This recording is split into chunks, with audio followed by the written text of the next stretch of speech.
संजय, मैं आपको एक बड़ी जिम्मेवारी देना चाहता हूं। आप क्या क्राइम फ्री भारत को देख रहे हैं क्या? भाई साहब, मैं IND 24 न्यूज चैनल देखता हूँ भाई साहब। डिस्ट्रिक्ट पचमढ़ी से लेकर अपना होशंगाबाद डिस्ट्रिक्ट, नहीं, पचमढ़ी, मैं पिपरिया। मैं जी उसकी बात नहीं कर रहा हूँ। वो तो जी आपका जी हो गया ऑफिशियल जी चार्ज। जी मैं ये जी कह रहा हूँ कि मैंने जो एक क्राइम फ्री भारत मुहिम चलाई हुई है, एक जी जी मिशन चलाया हुआ है, जी जी जिसमें 21 लक्ष्यों के साथ ये देश को बदलने की तैयारी है। जी जिसमें पहला लक्ष्य ये है कि अंग्रेजों ने जो भारतीय गुलामों को उत्पीड़ित करने के लिए, अपमानित करने के लिए, शोषित करने के लिए, हीन भावना जी विकसित करने के लिए और जी प्रक्रिया में फंसा के तोड़ने के लिए जो पूरे नियम कानून और व्यवस्था बनाई थी, जी वही व्यवस्था हमारे इन दुष्ट राजनेताओं ने हमारे ऊपर आज भी थोप के रखी है। जी इस जी। बात से आप कहाँ तक सहमत हैं? बिल्कुल भाई साहब, बिल्कुल इसके लिए बिल्कुल मैं आप जो बोलेंगे, आप जिम्मेदारी देंगे मैं करूंगा। बहुत आगे बढ़ाएंगे उसको, मिशन को अपन। बहुत बहुत सुंदर, बहुत सुंदर, बहुत जी सुंदर। तो इसमें हम दो तरीके की कार्रवाई कर आपसे अपेक्षा कर रहे हैं। जी एक तो चीज, ये बात का मुझे एहसास है कि देखो, हमारे आपके सबके हाथ बंधे हुए हैं। बिल्कुल। क्योंकि देखो, ये पूरा व्यवसाय पत्रकारिता कुछ लोगों ने अपने हाथ में केंद्रित कर ली है। तो जी कुछ कुछ रियल एस्टेट वाले हैं, कुछ इंडस्ट्रियलिस्ट हैं। इन लोगों जी ने अपना खुद का जो है एम्पायर को प्रोटेक्ट करने के लिए ये न्यूज चैनल खड़ी की है, ठीक है ना? बिल्कुल बिल्कुल और ठीक। फिर राजनेताओं से साठगांठ करके उनके पिट्ठू बन गए हैं, जिससे उनको शायद कुछ थोड़ा बहुत कहीं पर राज्यसभा का टिकट मिल जाए, या ये हो जाए या वो हो जाए। तो जी उन्होंने अपने इंडस्ट्रियल या कॉमर्शियल या व्यावसायिक फायदे के लिए राज्य सत्ता के वो लगभग गुलाम बन गए हैं। राइट? बिल्कुल। राइट। और जब आप उन गुलामों के अधीन काम करेंगे, तो आपकी कलम कभी भी स्वतंत्र हो ही नहीं सकती है। ना वाणी स्वतंत्र बिल्कुल होगी, ना कलम स्वतंत्र होगी। राइट? बिल्कुल से, बिल्कुल चाहे, सहमत हूँ उससे। हाँ, चाहे मतलब अपन जी यदि लगेगा नहीं नहीं ऐसा नहीं भी है, लेकिन यथार्थ तो यही है कि नहीं? बिल्कुल भाई, बिल्कुल बिल्कुल। तो मुझे लगता है कि हमें दो डायमेंशन में काम करना चाहिए। जी पहली डायमेंशन, बल्कि तीन डायमेंशन कह सकते हैं।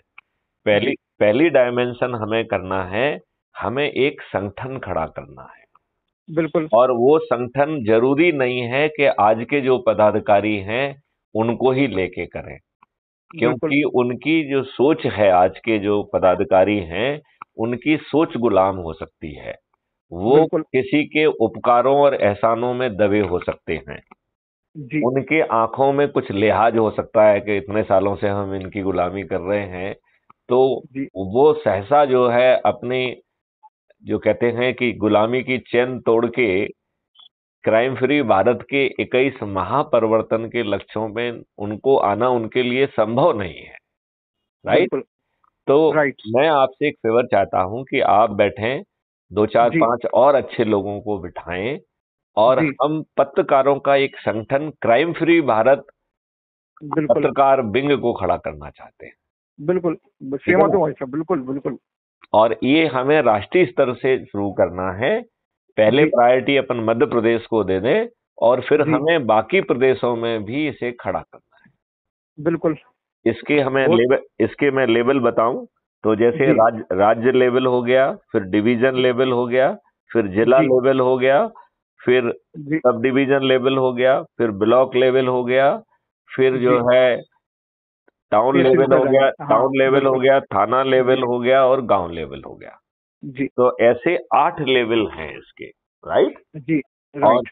और उसको एक आध और लेवल अपन खोज के उसमें घुसेड़े हैं, क्योंकि जी 9 का फिगर होना बहुत जरूरी है। तो एक एक आध और लेवल मुझे सजेस्ट करो, क्योंकि जी 9 एक वैदिक नंबर है।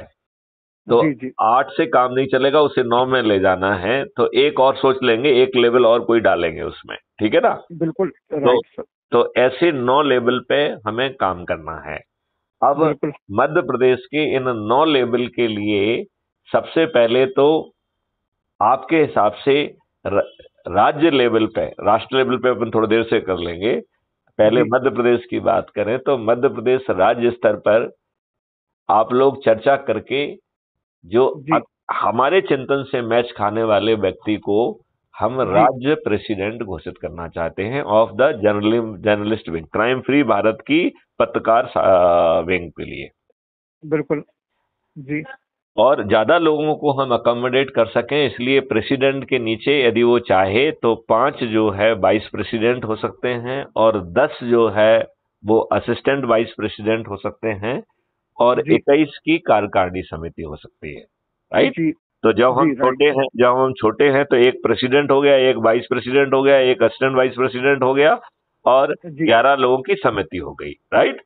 जी सर राइट। छोटे छोटे स्वरूप में ये 15 लोगों को कर लिया जाए और फिर बिल्कुल सही है सर। कोशिश रहे कि और जो अच्छे अच्छे लोग हैं जो जिनको पद देने से उनका जो है एनर्जी लेवल बढ़ जाएगा तो हम उन्हें इस तरीके से फिर 37 पदों पे ले जा सकते हैं, 15 में 12 जोड़ के हम 37 हो सकते हैं, जी सर। ठीक है ना। ठीक सर। तो अब ये जी जो है आपको ऊपर से लेके नीचे तक, जी यदि गांव लेवल पे नहीं है तो गांव को छोड़ दें, लेकिन यदि गांव लेवल पे है तो हम गांव लेवल पर भी चाहेंगे, हालांकि हर गांव में तो होंगे नहीं। हाँ नहीं सर, मिल जाएंगे इस समय तो सर। क्या है अपन गांव लेवल में तो सबसे ज्यादा ही लोग आ रहे हैं। अच्छा, वेरी गुड, हाँ वेरी जी सर। Very good. तो यदि हम आपसे कहें कि ये जो है संगठन तैयार करना है, पहले मध्य प्रदेश जी के लिए, फिर इसी तर्ज पे अपन दूसरे स्टेट में भी करेंगे, तो जी सर। आप कितना समय लेंगे? नहीं सर, आप जो आपके लिए पूरा टाइम है सर। बहुत अच्छी चीज बताई आपने। आने वाली जो पीढ़ी रहेगी ना सर, उसके लिए बहुत है ना, ये अपना जो संगठन है ऐतिहासिक हो जाएगा। हाँ, जो अपन जो कर रहे हैं, वो आप जो कर रहे हैं ये संगठन बना के, तो अपन जो उसको आगे बढ़ाएंगे तो आने वाले समय में अपने को ज्यादा साल लगेगा सर उसको करने में, ना, उसको ना केवल थोड़ा। ना केवल इतना है, इसमें बिल्कुल। 5 अंता विधाओं के तहत हमें लोगों को जोड़ना है और जी जिस सर। वाय विधा में हम कंफर्टेबल हैं उसमें भी लोगों को जोड़ना है। बिल्कुल सर। क्लियर? बिल्कुल बिल्कुल सर। तो ऐसा करने से हमें बहुत फायदा होगा। हम 21 लक्ष्यों के साथ परिवर्तित भारत कर पाएंगे जो आज के राजनेताओं की सोच और चिंतन का हिस्सा ही नहीं है। जी सर। वो इस राइट। देश को वहां ले ही नहीं जाना चाहते हैं, वो मूर्ख बनाना चाहते हैं, वो फ्रीबी बांटना चाहते हैं, वो आपका आत्मसम्मान खरीदना चाहते हैं, वो संविधान के दिशा निर्देशों के विरुद्ध कार्रवाई कर रहे हैं। देखिए, संविधान में directive principle of state policy है कि नहीं है? बिल्कुल है सर। उसका सेक्शन 47 क्या कह रहा है कि हर तरीके का नशा, ड्रग्स, हर चीज प्रतिबंधित करना है। ये संविधान का दिशा निर्देश है आर्टिकल जी 47 में। जी सर। इन्होंने उस दिशा निर्देश का एकदम उल्टा पालन किया कि नहीं किया? आज बिल्कुल किया सर। आज गली गली कूचे में कलारी पहुंच गई हैं और जहां बिल्कुल पर सर। नहीं पहुंची हैं वहां अवैध तरीके से ठेकेदार गांव गांव में पहुंच की सप्लाई कर रहे हैं। तो यही हुआ ना सर, नर्मदा नगरी है, सब जगह 5 किलोमीटर दूर कर दी, तो अब ये कंडीशन हो गई कि हर वार्डों में वही ठेकेदार बांट रहा है, उनका आदमी बिठा के हर वार्डों में हो गई सर। तो सबसे बड़ी चीज है। हाँ बिल्कुल तो सही है सर। ये हमारे दुष्ट राजनेता, जी ये इन्हें संविधान की थोड़ी बहुत चिंता है क्या? बिल्कुल नहीं है सर, वो हर वार्डों में कर दी। बिल्कुल सही बोला सर, ये तो प्रत्यक्ष है। बिल्कुल हर जगह यही हो गया। अब आप ये बताइए, इसी संविधान के डायरेक्टिव प्रिंसिपल का एक आर्टिकल 44 है जो कह हाँ रहा है कि कॉमन सिविल कोड होगा, राइट। जी राइट सर। ये आर्टिकल, ये जो संविधान है, ये कब जो है ना एग्जिस्टेंस में आया? गणतंत्र दिवस को, जिसको 26 जनवरी 1950 कहते हैं, ठीक है। जी जी सर। फिर आपने 52-56 में इस आर्टिकल 44 के विरुद्ध हिंदू कोड, हिंदू फलाना, ये सब क्यों बनाया? क्या ये बिल, क्या ये संविधान के दिशा निर्देशों का उल्लंघन नहीं है? बिल्कुल है सर। हम 4 साल और नहीं बिल, बनाते, लेकिन हाँ बनाते तो यूनिफॉर्म बनाते। बिल्कुल। बिल्कुल सर राइट सर। और ये संविधान की बात है, ये किसी पार्टी का काम नहीं है, ये संविधान की हाँ आत्मा की बात है। तो बिल्कुल आपने सर। आपने संविधान की आत्मा का तो पालन नहीं किया। बिल्कुल। आप बताइए, संविधान कह रहा है कि कोई भी नागरिक जी। Can not be discriminated on the basis of the caste, creed, race और रिलीजन। ये है कि नहीं है? है सर। आर्टिकल 14 से लेके 19 से लेके हर जगह जितने भी फंडामेंटल राइट है, उसका गवर्निंग प्रिंसिपल यही है कि नहीं है? बिल्कुल है सर। तो बिल्कुल। तो फिर आपने कास्ट, क्रीड और रेस और रिलीजन के आधार पर डिस्क्रिमिनेटरी रिजर्वेशन से लेके ढेर सारे नियम कानून कैसे बनाए? बिल्कुल। आपने जो है ना रिलीजन के आधार पर माइनॉरिटी मिनिस्ट्री और माइनॉरिटी कमीशन कैसे बनाया? क्योंकि यदि माइनॉरिटी मिनिस्ट्री और माइनॉरिटी कमीशन होगी तो वो तो डिस्क्रिमिनेशन के लिए ही होगी ना। बिल्कुल सर। बिल्कुल। तो डिस्क्रिमिनेशन क्यों बिल्कुल। होना चाहिए? जो आप बिल्कुल। लाभ एक धर्म को देना चाहते वो लाभ सभी को दे दीजिए। Right sir. अब आप ये बताइए, वक्फ बोर्ड केवल मुसलमानों का क्यों होना चाहिए? यदि ऐसी किसी बोर्ड की जी। आवश्यकता है तो सर्वधर्म होना चाहिए, सभी को बिल्कुल एक राइट। जैसा लाभ मिले। बिल्कुल राइट सर।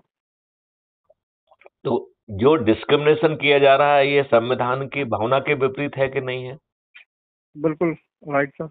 और ये विपरीत है। जो अंग्रेजों के नियम कानून हैं, मैं जी। मिस्टर खापरे आपसे जानना चाहता हूं कि यदि आप धोखे से प्रथम प्रधानमंत्री बने होते, यदि उस समय पैदा होते, जी। तो क्या आप अपने देशवासियों के ऊपर गुलामों के नियम कानून थोपते? बिल्कुल नहीं सर। हमारे जब आदरणीय बिल्कुल। नरेंद्र मोदी जी ने जी। जब पिछले वर्ष 15 अगस्त 2022 को लाल किले से 5 प्रण लिए थे, उसका जी। दूसरा प्रण यही था कि गुलामी के हर अंश से मुक्ति। तो बिल्कुल। मुझे लगा कि माननीय प्रधानमंत्री जी ने ये सब्जेक्ट मेरे उससे पिकअप कर लिया और मैं बहुत खुश था। जी। मैं बहुत खुश था। जी सर। लेकिन माननीय प्रधानमंत्री जी को रेलवे स्टेशन के नाम, सड़कों के नाम, शहर के नाम में ही गुलामी दिख रही है। जी। हालांकि मैं उनके इस चिंतन से सहमत हूं कि गुलामी का हर अंश किसी भी फॉर्म में हो, उसे जी। बदल देना चाहिए, क्योंकि वो गुलामियत का एहसास दिलाता है। तो औरंगजेब रोड क्यों होना चाहिए, जिसने इतना अत्याचार किया है? बिल्कुल सर। तो ये जो है, ये निश्चित रूप से बदलना चाहिए, इसमें कोई वो नहीं है। लेकिन सबसे बिल्कुल। बड़ी गुलामी कही जाए तो जो अंग्रेजों के नियम कानून और जो व्यवस्था और शिक्षा, ये 3 चीजें सबसे बड़ी गुलामी की निशानी नहीं है क्या? बिल्कुल सर। तो इन 3 को बदलने का तो सोच चिंतन इनका कहीं दूर दूर तक दिखाई नहीं दे रहा है। बिल्कुल सर। तो तो उसी को जब लेकर सर अपना ही संगठन। हाँ, हाँ। जब इनका चिंतन नहीं है और हम 21 लक्ष्यों के साथ जो है हर आदमी को एक भिन्न भारत देने की स्थिति में है, अंग्रेजों के नियम कानून और व्यवस्था को बदलने की स्थिति में है, यदि हम जो है अपने हर भारतीय को जी। टैक्स फ्री भारत दे सकते हैं और जी। डेवलपमेंट के लिए हमारे पास 20 गुना ज्यादा धनराशि होगी, तो हम टैक्सेशन करके अपने भारतीयों को क्यों प्रताड़ित कर रहे हैं?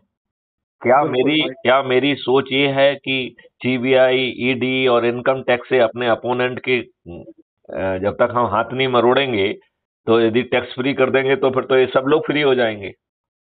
बिल्कुल राइट सर। तो हमें ये संकुचित सोच से बाहर निकलना ही होगा। बिल्कुल सर। अब आप देखिए, चारों तरफ रासायनिक विष जो है ना परोसा जा रहा है। मिस्टर संजय, आपको इस बात जी। का अनुमान है क्या कि आप 16 करोड़ लीटर दूध ही पैदा कर रहे हो और प्रतिदिन 65 करोड़ से ज्यादा दूध जो है वो कंज्यूम हो रहा है? तो जो लगभग जो है 50 करोड़ लीटर दूध है, वो कहां से आ रहा है? सर वो पाउडर अपन फैक्ट्रियों में देखते हो सर, मंडी की पे पूरे पाउडर रखे 50-50 हजार बोरे, अंदर अनुमति नहीं जाने की। बिल्कुल सही है आपका कहना। ये जो दवाइयाँ। है, ये जी। यूरिया से और नुकसानदायक केमिकल से बना रहे हैं। बिल्कुल। बिल्कुल और सर, ये मेरे दोस्त की फैक्ट्री है सर, तो मैं देखता हूँ यूरिया से बनती है सर। तो मैं बिल्कुल। वही कह रहा हूं कि जो ये इतने टनों में हो रहा है, और जो आपका दोस्त आप जिसको कह रहे हैं, आप देखेंगे तो हाँ। वो भाजपा से जुड़ा होगा। बिल्कुल बिल्कुल जुड़ा बिल्कुल है कि सर, नहीं जुड़े जुड़ा हुए है? हैं। बिल्कुल बिल्कुल जुड़े हैं सर। और वो अरे जब बोरे और जब सत्ता अरे बदल जाएगी तो वो जो कांग्रेस से भी जुड़ जाएगा, वो कल जो है ना, वो क्राइम फ्री भारत जी से भी जुड़ने की कोशिश करेगा। बिल्कुल सर, बिल्कुल सर। अरे सर मैं अंदर घुसा तो मेरे तो रोंगटे खड़े हो गए। अंदर जो दूध बनते देख लो पीना छोड़ दे वो बोरे देख के नहीं, इतने वो। मेरा हाँ जी मेरा सर। मेरा यही कहना है कि बिल्कुल सर। हम कब बदलेंगे। ये तो अब सर राजनेता तो हमारे ऊपर विष बोल रहे हैं। बिल्कुल सर। अब आप ये बताइए कि हमें जो है जी ये रासायनिक विष क्यों पीना चाहिए। आपको मालूम है, इसमें एक साइंटिफिक रिसर्च हुई है जी जो कह रही है कि यदि 4 जी साल तक लगातार ये जो जी हार्मफुल केमिकल से बनाया हुआ दूध या दूध के प्रोडक्ट यदि खाए जाएंगे, पिए जाएंगे, बिल्कुल सर। तो 4 साल के अंदर जी 80% लोगों को या तो कैंसर हो जाएगा या ऑटो बिल्कुल इम्यून डिसीज हो जाएगी। सर। पंजाब में ही देखो कैंसर ट्रेन चलने लगी, क्योंकि सर मैं भी खेती करता हूँ, छोटी जी 2 एकड़ है। तो जी अब मूंग की फसल बोता हूँ तो सर इसमें सफाया डालते हैं जो एक दिन में ही काली पड़ जाती है। इतना जी। जहरीला होता है कि काली फसल हो जाती है और सेकंड उसको निकाल लो आप। तो और उसमें से बिल्कुल आप मुझे इतना जहरीला वो। आप मुझे बताइए, ये जहर हम जो दे रहे हैं, हाँ जी ये सर। हमारे फूड चेन में घुस जाएगा कि नहीं घुस जाएगा। और अपन ने जाके मंडी में बेचा, कितने लोग बीमार पड़ रहे हैं, क्या हो रहा है। हाँ बिल्कुल हाँ। सही है सर। तो अपन गिलकी खा रहे हैं, लौकी खा रहे हैं, सब में इंजेक्शन लग रहा है। उसमें उसका हार्मोन एवरेज बढ़ाने के लिए, एवरेज बढ़ाना। उसको कहते हैं हार्मोनल इंजेक्शन, और यदि जी उसको सर। टेक्निकल नाम में कहेंगे तो उसको कहते हैं पिट्यूटरी इंजेक्शन। जी सर। अपन फार्म हाउस में भी जाते हैं सर, मैं केस लग गया था एक खबर करने। हाँ। तो मुर्गों को इंजेक्शन दे रहे हैं सर। वो आदिवासी क्षेत्र था। अब मैं एक लेडीज को लेके गया, वो अंदर घुसी, फिर इंजेक्शन की हमने फोटो बनाई कि वो एक सप्ताह में वो कम से कम 4 गुने हो जाते हैं। तो आप ये फार्म बताओ हाउस कि मुर्गे के, हाँ ये सब जो चार अंडे गुना अंडे बड़े हो गए। ये 4 गुना मुर्गे और 4 गुना बड़ा मांडे, जी आपको ये मालूम है कि इसको खाने से आपको कैंसर हो जाएगा। बिल्कुल होगा, 101% होगा सर। बिल्कुल तो हमें लज्जा नहीं आ रही है जब हम अपने ही देशवासियों को कैंसर बीमारियां बेच रहे हैं। फिर बिल्कुल हमें अन्नदाता कहा जाएगा या बीमारी बिल्कुल दाता या कैंसर दाता कहा जाएगा। बिल्कुल सही, और बिल्कुल सही बोले सर। यदि हम दूसरों लोगों के लिए गड्ढे खोदेंगे तो क्या बिल्कुल हम उन गड्ढों से खुद बच जाएंगे। बिल्कुल सर। कितने गड्ढे बचेंगे। जो गड्ढे बिल्कुल तुमने सर। अपने खोदे गड्ढों से बच जाओगे तो दूसरे के खोदे गड्ढे में गिर जाओगे। बिल्कुल सर। बात मान रहे कि नहीं। बिल्कुल सर। तो ये बात जो है, आज के राजनेता तो समझने के लिए तैयार नहीं है, और ना ही उनकी सोच है, ना अकल है। वो अनपढ़ भी हैं, गवार भी हैं, बाहुबली भी हैं, अपराधी भी हैं, और उन्होंने मोटी खाल करके अपनी लज्जा को त्याग दिया है। बिल्कुल सर। इस बात को आप समझ रहे हैं कि नहीं समझ रहे हैं। बिल्कुल समझ रहा सर, बिल्कुल। बिल्कुल सर। तो अब ये समय आ गया है कि हमें इन राजनेताओं को पराजित करना होगा। क्राइम बिल्कुल फ्री सर। भारत ने एक ऐसा मॉडल बनाया है, संजय यू विल बी जी सरप्राइज्ड, कि हम इन सभी पार्टियों के सभी राजनेताओं को मतदान के पहले हार स्वीकार करने के लिए विवश कर पाएंगे। जी सर। मतदान के पहले, मतदान के बाद नहीं कह रहा हूं मैं। जी सर। जी जी मतदान के पहले ही अपनी हार मान लेंगे, और हम ना तो जो है अपनी कहीं होर्डिंग लगाएंगे, ना कहीं हम टेलीविजन में आएंगे, ना हमारी कोई न्यूज छपेगी। जी सर। तो भी जो है हम इनको मतदान के पहले हार स्वीकार करने के लिए विवश कर देंगे। जी भाई साहब। हार जी स्वीकार करने के लिए मतदान के पहले, भी मतदान नहीं हुआ है। जी जी तो जी। ऐसे मॉडल को क्रियान्वित करने के लिए आप अपनी पूरी एनर्जी व्यक्तिगत स्पेस में लगाने के लिए तैयार नहीं है क्या। बिल्कुल सर, अपन बिल्कुल रेडी हैं सर। तो हमारा कहना यह है कि हम 3 स्पेस को अलग अलग करें। जी देखो, पहला स्पेस वो है जो हमारा अपना निजी जीवन है, ठीक है ना। जी जी दूसरा उस पे स्पेस वो है जो कि हम लेखनी से लिख सकते हैं, चाहे खुद के नाम से लिखें, चाहे छदम के नाम से लिखें। हम उसे क्राइम फ्री भारत में पब्लिश करेंगे। हमारे पास वेबसाइट भी है, चैनल भी है, इंस्टाग्राम भी है, फेसबुक भी है। तो हम उस पर पब्लिश करेंगे, क्या दिक्कत है? बिल्कुल भाई। ठीक है ना। और तीसरा जो है, जहां तक संभव हो सकेगा लोगों को प्रभावित करते हुए, जो आज के यदि जो ठेकेदार हैं, जो कि इंडस्ट्रियल मालिक हैं, जिस हद तक वो परमिट करते हैं उस हद तक जो है ना ऑफिशियल चैनल पे भी डाल देंगे। बिल्कुल भाई साहब, बिल्कुल। हालांकि इनसे ज्यादा अपेक्षा ना की जाए और उस पर ध्यान भी कम दिया जाए। जी। ठीक है ना। अब आपको दो काम करना है। एक काम तो ये करना है कि जो मैं संगठन चाह रहा हूं, आप कपूरजंत जी के साथ बैठिए और जो वर्तमान अध्यक्ष हैं उनको ध्यान में नहीं रखना है, क्योंकि जो वर्तमान अध्यक्ष हैं वो किसी के मेहरबानी से अध्यक्ष बने होंगे, कुछ अपने उससे बने होंगे, उनकी सोच है कि नहीं है, तो उससे भी बात करो। यदि वो सहमत नहीं हो तो उसे किनारे करो। हम किसी दूसरे को जो है ना ये जिम्मेवारी दें। तो मैं अब आपसे ये पूछना चाहता हूं कि आप लोग बैठ के मुझे कितने समय में ये सूची देंगे, उनसे बात करके और फिर मुझे बताते जाएंगे, तो हम उनके नाम से बाकायदा उनको crime free Bharat mission app से भी जोड़ते जाएंगे और साथ में जो है उनको वो पद का जो है ना उनके आइडेंटिटी कार्ड में ही वो पदनाम उनके आ जाएगा। जी सर। उनका 15 दिन लगेंगे सर मेरे को। 15 दिन का टाइम चाहिए जी। ठीक है, 2 सप्ताह। जी ठीक है। तो इसको सर कार्यक्रम मेरे को लग रहा है ऐसा, आपका सुन के इतना अच्छा लगा कि आपको मंच मेरे को 1 घंटे के लिए देना पड़ेगा। हाँ, बिल्कुल अलग से। बिल्कुल। तो लोगों को जो आप जो है सोच है नया भारत के लिए, तो उसके लिए अपने को एक घंटे का है ना आपके लिए टाइम चाहिए होगा। बिल्कुल। देखिए, जब मैं यहाँ गया था उज्जैन में, आप नहीं थे, तो मैंने इनसे आग्रह किया कि भैया आप पहले मुझे ही बुलवा दीजिए। क्यों? क्योंकि आप छोटे भैयों से कोई फालतू की बातें कहेंगे तब तक लोग आप थक जाएंगे और लोगों को मूल मुद्दे पे सुनने की फिर वो ताकत नहीं रह जाती है बिल्कुल हाँ। सही है। तो मेरे अनुरोध पे इन्होंने मुझे जो है दूसरे या तीसरे नंबर पे बुलवा दिया था। बिल्कुल बिल्कुल। और मेरे बोलने के बाद फिर जो है ना फिर बोलना ही बंद हो गया उसमें। एन हर कोई उससे प्रभावित था। हर कोई प्रभावित था उससे। बिल्कुल। तो मैं जो आप कह रहे हैं कि मैं निश्चित रूप से 1 घंटे का समय दूंगा और मैं आपको भरोसा दिलाता हूं कि मैं मध्य प्रदेश को और देश को बदल दूंगा और उसके लिए 5 पैसे खर्च नहीं होंगे। हमें केवल ये संगठन जो हम बनाने की बात कर रहे हैं वो बनाएं और उन्हें 10-10 लोगों को जोड़ना है और जिन 10 को जोड़ना है उनके पीछे आगे 10 पड़ना चाहिए और ये शपथ के साथ काम चलना चाहिए। मैं आपको गारंटी लेता हूं कि मतदान के पहले जाति धर्म और ये सब समीकरण खत्म हो जाएंगे, क्योंकि हर जाति हर धर्म हर व्यक्ति का भला होने वाला है, वो समृद्ध होने वाला है। जिसको जहां मोक्ष मिल रहा है वो उसको मोक्ष को प्राप्त करे, इसमें हमें कोई लेना देना नहीं है। ठीक है ना। बिल्कुल भाई साहब। यदि आपको इस्लाम धर्म मानने से आपको मोक्ष मिल रहा है तो आप लीजिए, लेकिन आपको ये हक नहीं है कि आप जो है ये कहें कि हमारा धर्म ना मानने वाला काफिर है और मैं उसका सिर धड़ से जुदा कर दूंगा और मुझे जन्नत भी मिलेगी और 72 हूरें भी मिलेंगी।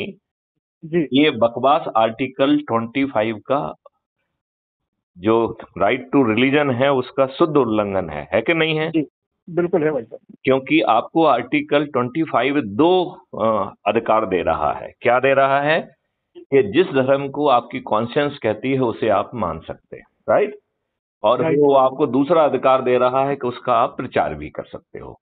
बिल्कुल। लेकिन दूसरों के विरुद्ध गलत कहने का अधिकार कहाँ मिल रहा है आपको? बिल्कुल।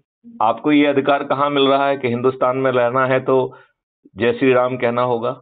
ये आपको अधिकार कहाँ से मिल रहा है कि हिंदुस्तान में रहना होगा तो अकबर वो अल्लाह कहना होगा? बिल्कुल। आपको ये अधिकार कहाँ मिल रहा है कि जो है मेरा धर्म मानो नहीं तो तुम काफिर हो, मैं तुम्हारा सिर धड़ से जुदा कर दूंगा और हमें जन्नत भी मिलेगी और 72 हूरें मिलेंगी? ये आप मुझे बताइए कि क्या ये शुद्ध जो है राजनीतिक दुष्टता नहीं है? बिल्कुल। अब संजय, मैं आपको इसका एक छोटा सा समाधान जो मैं रोज माननीय नरेंद्र मोदी जी से प्रार्थना करता हूं वो आपको दोहराता हूं। बिल्कुल। मैं रोज प्रार्थना करता हूं उनसे और फिर साथ में मैं धीमे से ये भी कह देता हूं कि माननीय प्रधानमंत्री जी मान लीजिए क्योंकि मैंने आपको चुना है और यदि आप नहीं करेंगे तो 2024 में हम आके तो इसे करने ही वाले हैं। तो आप अपना बिल्कुल भ्रम छोड़ दीजिए, ये तो उतरने ही वाला है, इसकी क्रेडिट आप ही ले लीजिए। ठीक है ना, बिल्कुल आप नहीं करोगे तो हम कर देंगे आके। तो बिल्कुल ये 4 सेक्शन का एक्ट होगा जो मैं आपको समझाऊंगा। जी इसका सेक्शन 1 कह रहा है कि जो भी आर्टिकल 20, इसका नाम होगा आर्टिकल 25 फंडामेंटल जी राइट टू रिलीजन का प्रोटेक्शन एंड एजुकेशन, राइट। जी मतलब कोई उसका उल्लंघन ना कर पाए, उसके लिए अब जो है आपको किसी सुप्रीम कोर्ट पे जाके जो है ना अपना फंडामेंटल राइट इन्फोर्समेंट के लिए नहीं जाना है, उसके लिए कानून बना रहे हैं। बिल्कुल तो जो भी आर्टिकल 25 का उल्लंघन करेगा वो संज्ञेय अपराध होगा, नंबर बिल्कुल बिल्कुल राइट। दूसरा, ये अजमानती होगा, केवल एक ही परिस्थिति में जमानत दी जा सकेगी, मजिस्ट्रेट भी जमानत नहीं दे पाएगा। केवल एक ही परिस्थिति में जमानत होगी, जब जो है आपके विरुद्ध जो शिकायत की गई है वही झूठी है। जी यदि आपके विरुद्ध की गई शिकायत सही है तो आपको जमानत नहीं मिलेगी। You will not have the right to the bail, हाँ right right to the bail will not be there, number 1। तो आप तीसरा उसका है कि क्राइम फ्री भारत का जो 5 सर्टेनिटी है उसमें तीसरी सर्टेनिटी है कि बिना कोर्ट जाए क्राइम फ्री भारत के वीडियो बेस्ड ट्रायल सिस्टम के माध्यम से 3 दिन से 30 दिन के अंदर आपको न्याय मिल जाएगा। तो इसमें भी अधिकतम 30 दिन में आपको न्याय मिल जाएगा। और आपने यदि आर्टिकल 25 का उल्लंघन किया है तो 15 साल की मिनिमम सजा होगी। कितने साल की?